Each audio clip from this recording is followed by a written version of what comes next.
Hi, everybody. This is Alan Petersen with Meet the Thriller Author.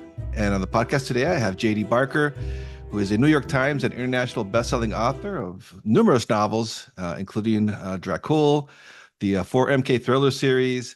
He's currently collaborating with James Patterson. So really excited to have JD Barker on the podcast. Welcome. Hey, Alan, how you doing? I'm doing good. Yeah, I'm really excited to have you on the podcast. Thanks for coming on. Oh, anytime. Uh, so, so just to get a little bit about your background here. Kind of curious about your background before you got into writing, and just kind of curious if the storytelling was always a route that you wanted to pursue. Just kind of tell us about that journey for you. Oh boy, how much time do we have? I'm one of those guys. I was an overnight success that was like 20 years in the making. So I grew up, writing I grew up without a TV in the house. So like we were hitting the library when I was a little kid. Had a book in my hand pretty much from my first memory. By the time I got into kindergarten, I read all the Hardy Boys and Nancy Drews and moved on to Charles Dickens and stuff like that. I used to write stories just for fun, and I had a sister who was 15 months younger than me, so I would staple the pages together. I created a little library in my room, and she would check out the stories. I'd charge her late fees. So like this dates back a really long time. And my parents kind of encouraged it. They saw writing as something that they wanted me to develop. But they also told me over and over again, you can't make a living as an author. You have to get a real job.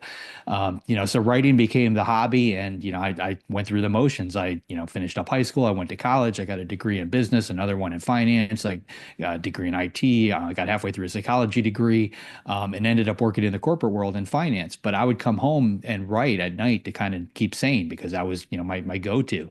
Now, at the time, I was working for a lot of newspapers and magazines early on. That kind of evolved into working as a book doctor and a ghostwriter, which is basically something I could do in my off hours.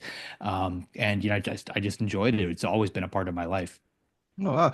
Yeah. So, and I'm kind of curious about that too, because I always hear about the book doctors and the ghost writing writers in the background. It's kind of like this, like nobody really wants to talk about it, but I think it's a fascinating part of the business. And can you tell us a little bit about that and how did you get into it? And I'm sure it's helped a lot too now when you're writing your own stuff now. Huh?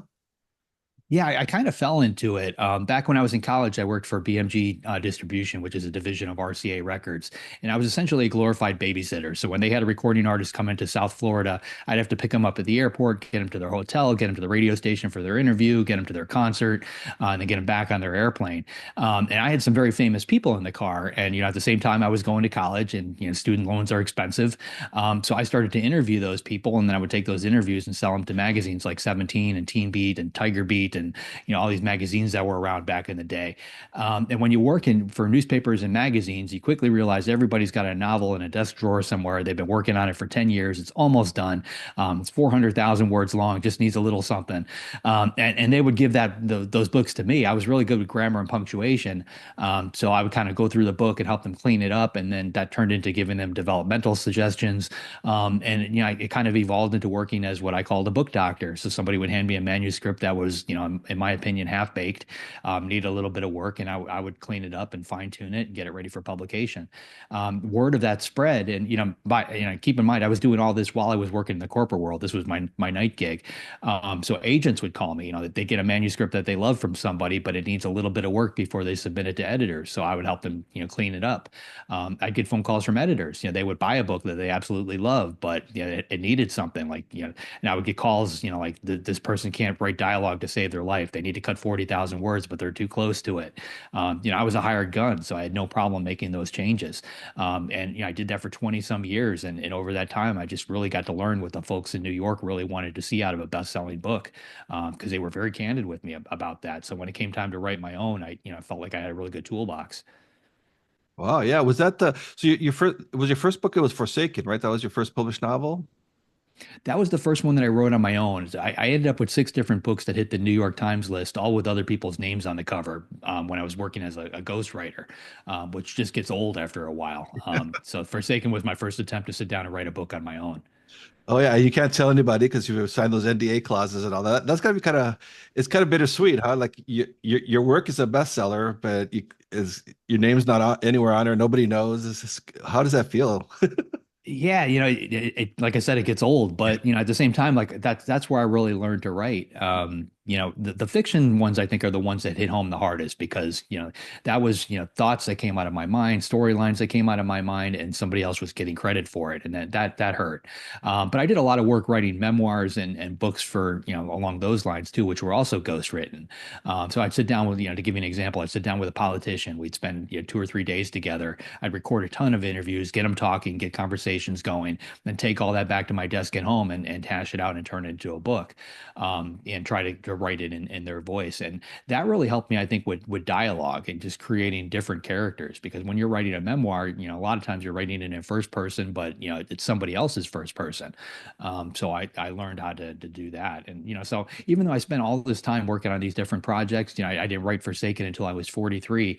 Like I really feel like I needed that learning experience to get to where I am today. If I would have started publishing my own books back in my 20s, I don't know that I'd be doing as well as I am today.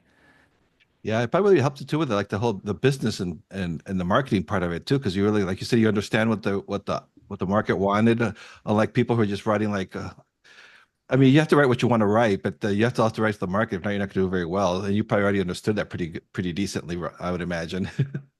I had a pretty good handle on it and the business side of things too, how to work with magazines and how to get, interviews and a lot of the PR stuff. I already had a lot of relationships established on that front.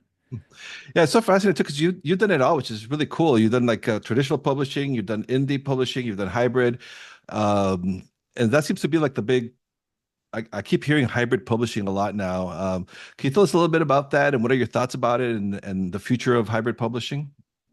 Yeah, so Forsaken, I indie published. I purposely, I spent a lot of time and money though to make sure that it didn't look like an indie published title. I created an LLC to, so it could be tied back to me as a person. There's a company behind it. I paid professionals for copy editing, for formatting, for the cover. I purposely wanted it to look like something coming out of Random House, not something coming out of some guy's desk and, at the time in Pittsburgh. Yeah, I think all of that's important, but like when I indie published, I liked that control that I had. Because I was able to handle virtually every aspect and every decision was mine. And the economics of being an indie author are very solid. You earn roughly about 70 cents on the dollar. But I sold a lot of copies of that book, and that put me on the radar of the traditional guys. So when it came time to sell my second book, which was called The Fourth Monkey, I had no trouble getting an agent. I had no trouble getting a publishing deal. The book sold for seven figures with a movie and a TV show attached. So I had both feet firmly planted in that camp. So I published a couple of books traditionally through, at the time it was HMH, which was later bought by HarperCollins. I wrote a prequel to Dracula for Bram Stoker's family that was put out by Putnam. So I had a slew of books that came out on the traditional model. But I quickly saw how little control I had over those. The second you hand in that manuscript, everything is somebody else's decision. The cover, the size of your name on the cover, everything about the book, you no longer have the ability to weigh in on that. And I didn't like that. And the economics are different. As a traditionally published author, I got some big advance checks, but you have to pay those back, and you pay them back with very small increments, usually about 15 to 20 cents on the dollar instead of the 70 cents on the dollar you get as an indie. So as I was, racking up the sales and the books were, kind of increasing my exposure, I started to weigh all of that. And then I wrote a book called A Caller's Game. And when I sent it into my agent, I told her, we're going to do this one different. I'm going to retain all the English rights for myself. And I'm going to indie publish that through my own press. And you can go ahead and sell to the foreign publishers like you normally do. Let's try and split it up and see what happens. And at that point, I was already in about 150 different countries, 20 some different languages. So that worked out really well because I got basically the financial impact of being an indie author, but the book still made it into all these other markets. But what I noticed is, as an indie author, there's still places you can't get to. You can't get into Costco, you can't get into Target, you can't get into Walmart or grocery stores or the airport. Even when you sell a lot of titles, you can sometimes sneak in, but it's not as easy as it could be. About a year and a half ago, I wrote a book called Behind a Closed Door.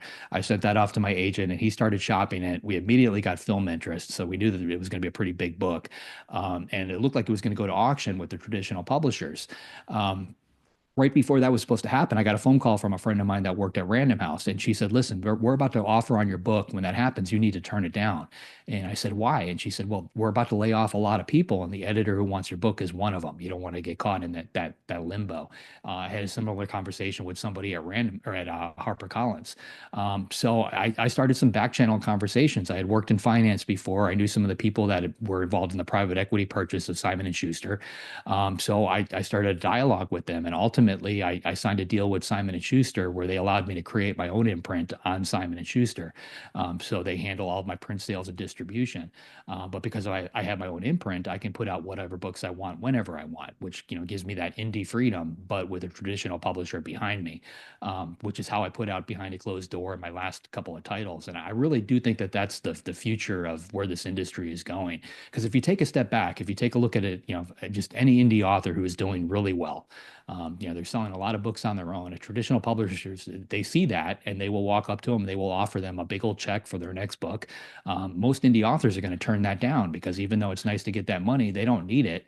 And they know they can earn a lot more as an indie author on the back end if they just put it out the way that they've been putting it out. But if you flip that on its head and do something similar to what I did, that same author can still put out their book on their own. They still get the financial implications of being an indie author, but now they can get it into all these places they couldn't get to before. And that to me is a game changer, not only for the authors, but also for the publishers, because, like in a deal like mine, I'm the one taking the financial risk when I do a publication. I have to pay for those print runs. It's not Simon and Schuster. So if the book tanks, that's on me. If it does well, they still, make their back end. So they don't have the liability that they would normally have. So it's kind of a win-win from both sides to do that. Simon and Schuster was the first one to the table to do it, and I think it had a lot to do with them being purchased by private equity. But everybody else is sniffing around. I know Random House is making similar deals and looking at it, and the other guys are too. So I think in 2025, you're going to see a couple of these kind of come to play. Wow, that's fascinating. I had no idea that the imprint was with basically with Simon and Schuster, one of the biggest publishers in the world. Yeah, and so that's so fascinating. So now, so if you're big in the indie market though, like you said, because you tried it when you were having a lot of success, like you said, to get into the airports without the backing of like one of the traditionals, it's going to be very, very difficult, right? I mean, it's It is because there's still gatekeepers there. Like Forsaken sold enough copies as an indie published title where I eventually did find that like at airports and random bookstores around the country. Like if you sell enough copies, it will get there. But you have to be, diligent of how you do that. Like I used to print books in bulk. So like a lot of indie authors, they start off printing one at a time. Somebody orders a hardcover, Ingram Spark prints that hardcover, they ship it off for them, which works fantastic, but the margins just aren't there. You don't make a lot of money doing that because it's expensive to print one book at a time. So as indie authors evolve, what I ended up doing is I would print, 2,500 copies, 5,000 copies, 10,000 copies, and then I would warehouse them, which gets my print costs down. So then print kind of became a viable option for me. But the Simon and Schuster thing was the next logical step in all of that. I do think you're going to see bookstores, kind of looking at indie authors a little closer, but you have to have the right distribution. Like Ingram Spark by itself, I noticed, a few years ago wasn't enough. Not a lot of bookstores wouldn't order from Ingram. They definitely won't order from Amazon. So if that's the only place your book is, you're not going to get in another store. But I had worked out a deal a few years back with a company called Baker and Taylor, which stocks a lot of libraries and a lot of bookstores as a distribution company, and that kind of got a lot of my indie published titles into some of those places that were more difficult to do. So I'm always looking for something a little different. I basically look at the traditional model, figure out what they're doing, and if it's a hole on my side, something that needs to be filled, I try to find a way to make that happen. wow, that's so fascinating. So when you're doing these deals, do you at least like find somebody to call over there? You just call them up and try to I, I learned a long I learned a long time ago it's best just to ask the question. Like I'd rather hear no from somebody than to not ask the question at all and not know what that answer is. So yeah, so whenever I want to do something strange, something outside the box, I pick up the phone, I shoot off that email and just kind of see where it goes. Yeah, that's fascinating. I said that we talked a little bit offline. I heard I was at the Author Nation conference this November in Las Vegas, and I was fascinating to hear you talk. And that's something that you said that you like, even like when you wanted to write in for Dracula, the Dracula world, and you like made that happen. You like made some calls. Or can you tell us a little bit about that process too? Because that was fascinating for me to hear that over at Author Nation. Yeah, Dracula, that came about in a very weird way. So Forsaken was a horror novel, and it was up for the Bram Stoker Award for best debut.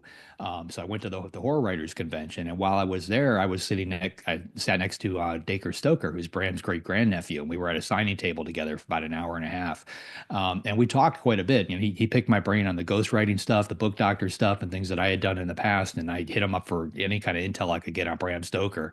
And we had a really good conversation, and I didn't realize it at the time, but it was kind of part of a job interview. He already knew who I was. He had read Forsaken, and at one point he pulled me aside and said, "Listen, our family's been trying to find somebody to write a prequel to Dracula for a while now, using Bram's original notes. We think you're the guy. Is that something you'd be interested in?" And I wasn't going to turn that down. If you look at my career, I've kind of sought out particular projects that are going to get me in the spotlight. And I try to weave those in. I kind of got the idea from Keanu Reeves of all people. Like Keanu Reeves hates making action movies. Like if you ever see an interview with him, he doesn't like doing the John Wick movies. He didn't like doing the Matrix movies. He likes doing the independent films. He likes doing the stuff where he actually gets to show his acting chops. But he knows that he has to make those big blockbuster movies in order to do the other ones. So from a book standpoint, I try to do the same thing. So writing the prequel to Dracula, I knew that was going to be a high profile project. It got a ton of press. We got a film deal out of it. That raised my profile as an author, which helped sell the other books. So as soon as one of those is behind me, I start looking for the next one. I'm currently I don't know if you remember a movie from the '90s called Flatliners. Fantastic movie with Kiefer Sutherland, Julia Roberts, Kevin Bacon. Billy Baldwin, like all these people at the start of their career, nobody knew who they were back then. They all went on to do these crazy, great things.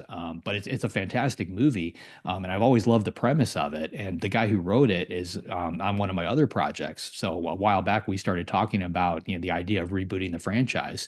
And as soon as he got those rights back, he called me, and I was all over that. So I'm currently writing a novel to reboot a film franchise. So the book is going to come first.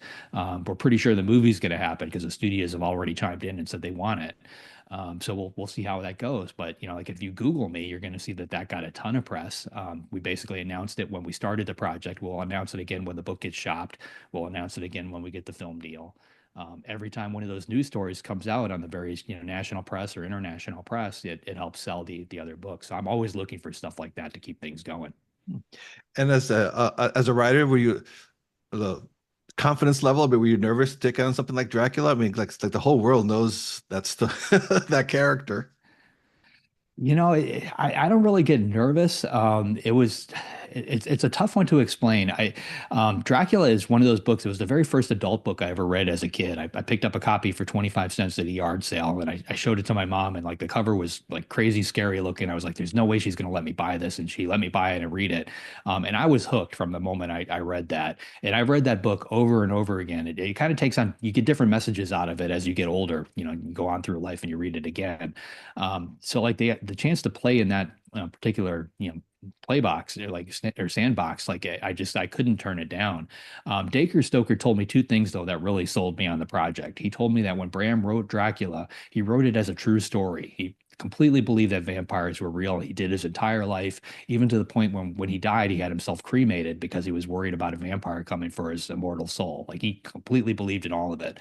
And when he wrote Dracula, that was part of the story. He turned it into his publisher in England, and they pushed it back across the desk and said, "No way we can put this out. People are going to get too scared." Yeah, at the time, Jack the Ripper was active in London. People believed in the supernatural, so it wasn't a stretch, and they weren't willing to do it. So they made him cut the first 120 pages of the book. So Dracula, the story that we know, starts with Jonathan Harker on the train. That's actually page 120 of the original manuscript. And Dacre told me when we write the prequel, we're going to focus on the story that Bram wanted to tell in those first 120 pages, which was just, there's no way I could pass that up. Seeing the material that Bram had on his desk when he wrote the original Dracula, all of that stuff just completely roped me in. Yeah, that's really cool. And so, I could, speaking of the conferences, can you tell us a little bit? You do several conferences a year, like Author Nation. Are you to be there this in 2025? Are you going back to Author Nation? What were your thoughts on the conference? I loved it. We were talking a little bit off the air, and it's funny because, Author Nation, it was 20 books to 50K before. And that was something that, like on the traditional publishing side, they told us to stay away from. That was an indie conference. You don't go to it if you're a traditionally published author. Um, And they drove that point home. So I think the rebranding of Author Nation is huge. I think it's going to open a lot of doors. But one of the things that I noticed is like I was on the board with ITW, International Thriller Writers. They do Thriller Fest in New York. Fantastic conference, a lot of really cool people. But it's very good at helping debut authors and helping promote the really big names, but not so much for like the people in the middle. They don't really have a whole lot that helps you get from that debut to the big name. It's just a void, and it's that's not unique to ITW or to Thriller Fest. If you went to the romance conference, it was the same deal. BoucherCon is kind of the same thing. They don't know what to do with those mid-listers. What I got out of Author Nation is like they fill that void. They teach you what you need to do after you write that first book and what you need to do for the next 50.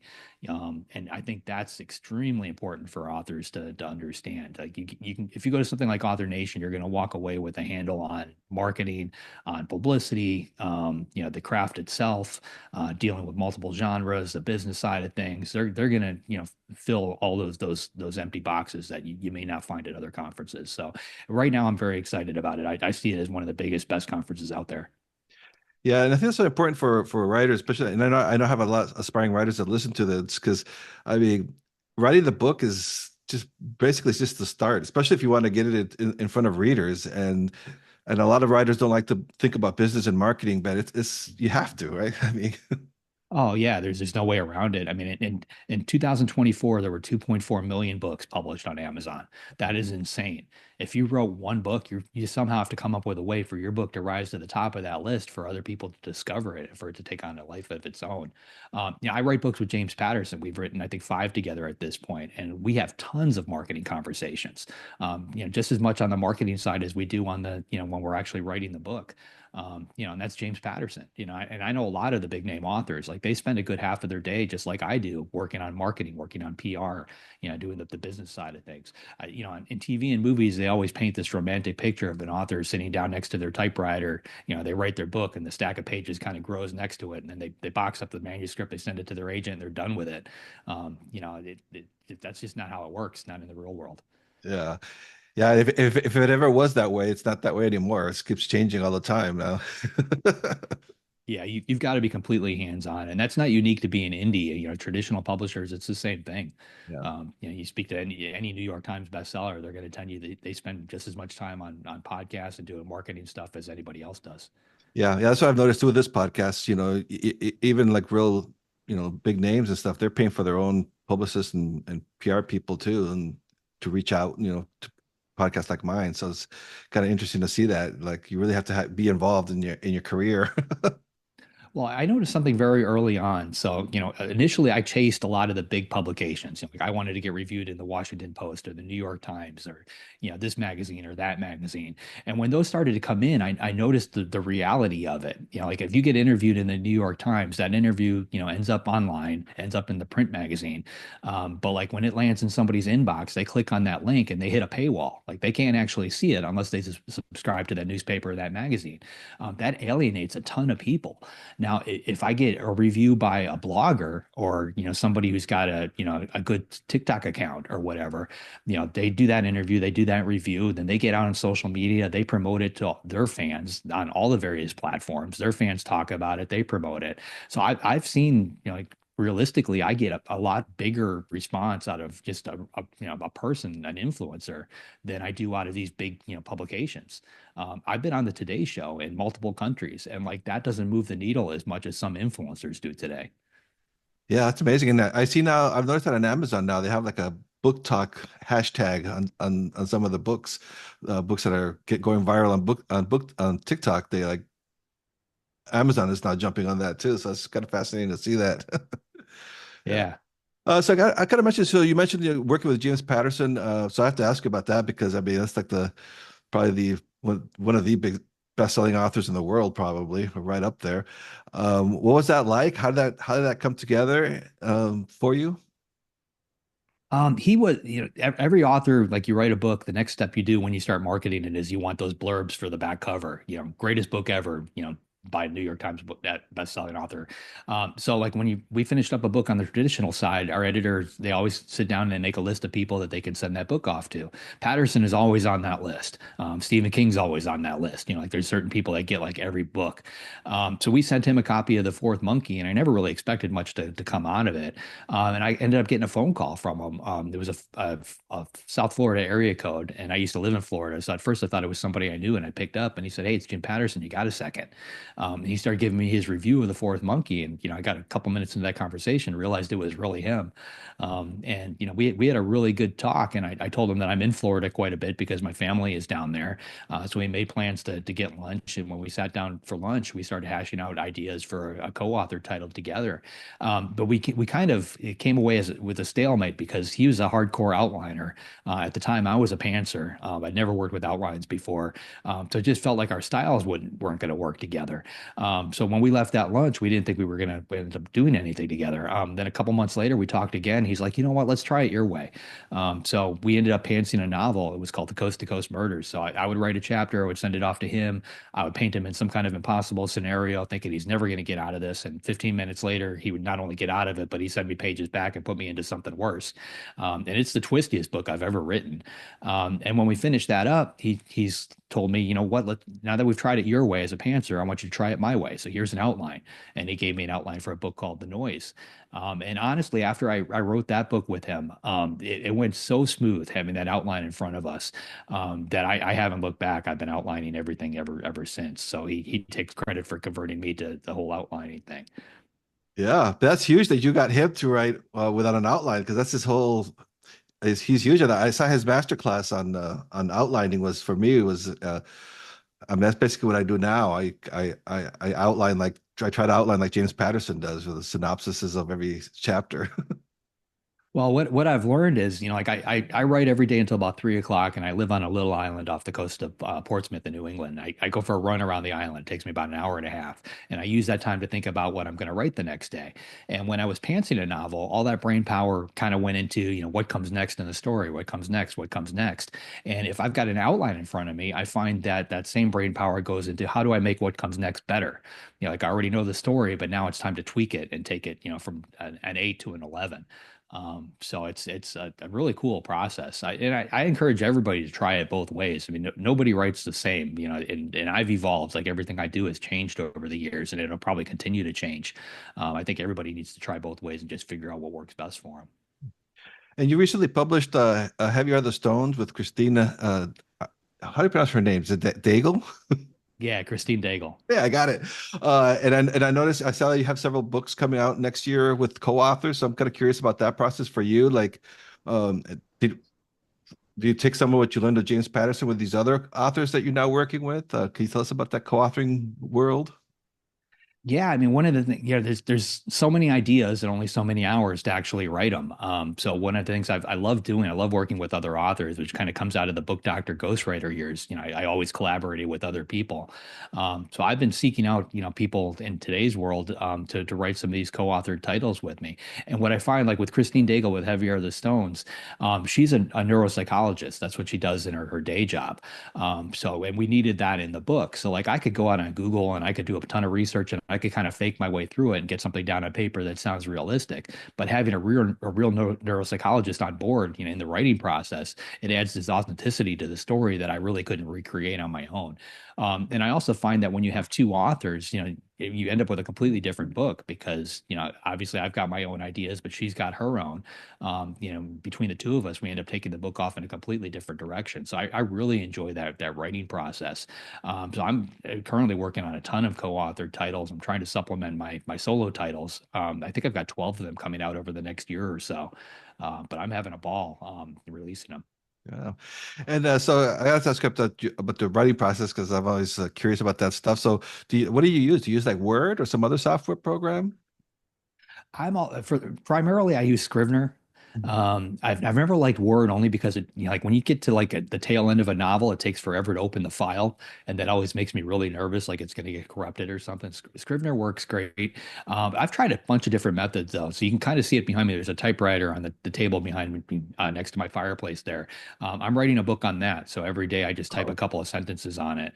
I've got another book that I'm working on where I'm writing it longhand on a notepad. And I find that the different mediums that I use, it changes my writer voice.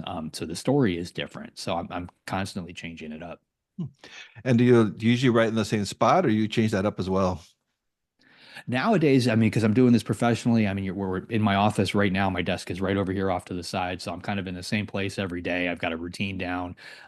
Back in, when I first started doing this, when I was working in the corporate world, I wrote anywhere I could. If I was standing in line at the grocery store and I had 5 minutes, I would whip out my iPhone and, try to hammer out a couple hundred words. Um, so it's just kind of evolved over time. But yeah, today a normal day, I get up at 7, I go straight to my desk, I grab some coffee on the way, and just start writing whatever book I'm working on straight off the bat. I leave the internet turned off until I get my words for the day. I try to do about 2 to 3 thousand words or so, which I wrap up around 10:30. Then I flip on the internet. Then the whole business side of this world kind of comes flooding in. So emails from my agents and interviews and publishers and all that kind of stuff. I start dealing with that, and I do that until 3 o'clock, and that's when my quitting bell rings. Hmm. And what about like when you're writing, when you're like when you're trying to get those 2, 3 thousand words in, do you have complete silence? Do you listen to music? What's your cup of tea for that? Years back, I used to listen to a thunderstorm soundtrack on noise canceling headphones, mainly because I was in the corporate world and like I would have to go off in the corner of the lunchroom. I was in a cubicle at one point, a lot of stuff going on around me, so I did that to drown things out. But what I learned is it creates like a Pavlov's dog situation. And every time I hear that thunderstorm sound, my brain immediately snaps into writer's mode. So even today, even though I'm got a nice office, it's soundproof, like I still put on noise canceling headphones and I still listen to a thunderstorm soundtrack whenever I write. I learned over time to always get up like in the middle of a sentence. Like I don't write until the well runs dry. Like if I run out of ideas, like I used to write like that, I would write 5, 6 thousand words, and it's like squeezing water out of a rock by the time you get to the end of it. And like I would literally have no more ideas, and I was like, okay, I'm done for the day. But you get burnt out doing that because then you sit down the next day and you stare at a blank screen for an hour trying to figure out what comes next, and you can't sustain that way. So in today's world, I quit in the middle of a sentence. I literally get up when that bell rings at 3 o'clock. It doesn't matter where I'm at. And my brain kind of continues to work that story because I already know what comes next. So I don't have that anxiety. And I continue to grow the story as I go through the rest of my day. So when I start back over the next day, I hit the ground running. Fascinating. It's also so interesting because you've built a very recognizable brand as a thriller and horror writer. So just for advice for the writers listening to this, especially if you're independent, can you give us a little bit about that, about branding? I mean, how should we be thinking about these things? Because you've done such an amazing job with that. Brand is extremely important, and I've studied every aspect of this business as much as I've worked in it. So I walked into a bookstore and said, okay, why are people buying this one? Why are they buying that one? Publishers will fight you on it if you're in the traditional world. Like the typical book with a traditional publisher, the title of the book is going to be very large, the author name is going to be very small, because they're pushing that title. And honestly, like that's all they care about. They don't really think that much about building brand anymore, like they used to. But if you think about the big name authors that actually do sell, based on brand recognition, you look at their books, their name is huge, the title is small. You walk into a bookstore, it's prominently, placed, like the first thing you see is their name, and people buy it, because of that name. Like you buy a Stephen King book because it's Stephen King. You don't necessarily know what it's about. It doesn't really matter. So that's always been my goal. Like everything that I do is, I try to gear towards that. So like my name, like JD Barker, is actually trademarked. I've got a specific way that it's printed on certain titles. It has to be a certain size. Even when I negotiate a contract with somebody like James Patterson, there's a clause in the contract that says my name needs to be the same font size as his, which is done on purpose to get that brand recognition. So I'm always thinking about that kind of stuff. And you mentioned before that you've had some books being adapted into films, or what's that process like, and how involved are you in the adaptation process, or is it that once it's optioned, are you kind of out of the picture, or how does that work? Because you're so involved in everything else. Yeah, well, I've got 8 different ones in what I call various stages of Hollywood hell. Like nothing's been filmed yet, but everything's been optioned over and over again. Oddly, the only one that's never actually been optioned is Forsaken, because it's got the Stephen King tie-in. So we've had studios that have wanted it, but then they hear about that and they just feel that, the legal side of it is going to get too tangled up, because it's tied to Needful Things, which is optioned by another company. So like they don't want any part of that. And no two books have come together the same way. So like Behind a Closed Door, my last one, we sent the book off to publishers, and then we started getting phone calls from the folks out in Hollywood. There's these people called scouts that are employed by the traditional publishers, and a lot of times they can be a low-level employee. They're a secretary, they work in the mailroom, they do this, they do that, but they're paid specifically to seek out any title where there's, like film worthy or TV show worthy. If there's buzz about that in the publishing house, while they're reading it, they get paid to report back to Hollywood about that. So we started getting phone calls for that one from Hollywood before we even sold anything on the publishing side, and ultimately signed an option for that one. With a Caller's Game, which was like my fourth or fifth book. Ridley Scott's company picked that one off, straight out of the box almost. But like, none of these have actually been filmed. They've just been optioned over and over again. I'm sure sooner or later one will get there. Behind the Closed Door is honestly moving the fastest. My Fourth Monkey series is doing really well. It was originally with CBS, now Lionsgate's got it, and they seem to be moving forward. So you never know what's going to work out and when it's going to work out. Everything is always different. Well, as disappointing it must be to be in that hell, it must be nice though, because every time you get options again, you get paid again, right? So That's the thing. I used to know a guy named his real name was Dallas Mary, wrote under the name Jack Ketchum, and he's like, you can make a living just off those option payments. Because what ends up happening is when a book gets optioned and that option expires, everybody sees it as a known commodity. So a lot of the other production companies, they'll step up and they'll buy it again just to make sure that they've got it on their roster. They may not do anything with it, but they've got it. Dracul was a good example of that. Prequel to Dracula, there was a ton of buzz. We sold the film rights to Paramount while we were, before we sold publication rights, and they bought it attached to Andy Muschietti. He was supposed to direct. It was Andy did It for Stephen King and a bunch of other high profile projects, and we thought that was going to be enough to get it done. But what I ended up learning after the fact is Andy is attached to a lot of different projects, and whenever he's free, he basically looks at a list. Here's all the movies that I could make. Dracul was one of those, and he didn't pick it. And because it was on that particular list for Andy Muschietti, nobody else could pick it either. So it just sat at Paramount for forever. And eventually they released it. And now we've got it with somebody else. So yeah, you just keep juggling these things. I mean, it can be a wild ride. So like, a Caller's Game with Ridley Scott's company, I got a phone call one night saying Jennifer Garner loves it and she wants to do it. Jennifer Garner had what's called a first look deal with Netflix. So that Netflix was on board. Netflix had $100 million budget pegged for the book. And like all these things kind of played out within a week or two. And then a week after that, I got another phone call. Jennifer Garner has to pull out because of a scheduling conflict. So Jennifer Garner went away, Netflix went away, the $100 million went away, and we're right back where we started from. So it's this crazy, crazy roller coaster. I just keep my head down and just write the next book. For me, it's a numbers game. I figure sooner or later something is going to get filmed. yeah, that's the best advice right there, isn't it? Like for writers, I mean, the best thing we can do is just keep writing the books too, because then we have more to sell, more to market. Yeah, people are going to pick up on it. And Hollywood's looking for stuff in different places. If I went back, 10 years ago at the start of my career, the only thing they looked at were traditionally published books. If you were an indie, like you weren't on their radar, they purposely avoided you.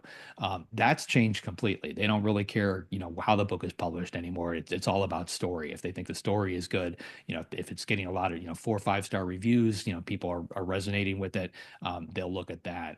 They're combing NetGalley quite a bit, to try and get ahead of each other, and try and pick out the books before they're published. So that's a good source. I've got a film and TV agent who does a fantastic job of selling these things, and the second they're available, he lands them with somebody else. So he just keeps those things shuffling. Hmm. Well, that's fascinating about NetGalley because I know there's some co-ops that you can get your book at NetGalley. So even just for that, it might be a good strategy. Yeah, I love NetGalley. Every book that I put out, I always make sure it's out there for at least 30 to 90 days. It's a great way to get preliminary buzz going on a book, and then when the book actually hits, when publication hits, like all those NetGalley reviews flood Amazon. So you end up with a nice decent amount of reviews straight out of the gate, which is good too. Well, All right, JD. Well, before I let you go, I always ask my guests because I've mentioned before about the aspiring writers that are listening to this podcast. Any advice you have, especially if they're want to become like thriller, horror, suspense type writers, supernatural? I mean, the most important thing I think is just to write every single day. Like writing to me is very much like going to the gym. It's like working a muscle. If you do it every day, you get stronger, you get better at it, it gets easier. And I think that's key to a lot of this. If you write every day, even if you're working, like I was in the corporate world, I hammered out 200 to 300 words. That's enough to get a novel done in a year. So as long as you're persistent with it, you'll get it done. All right, great. Well, thank you so much, JD. It was for being on the podcast. It was great talking to you. Oh, thanks for having me. I appreciate it.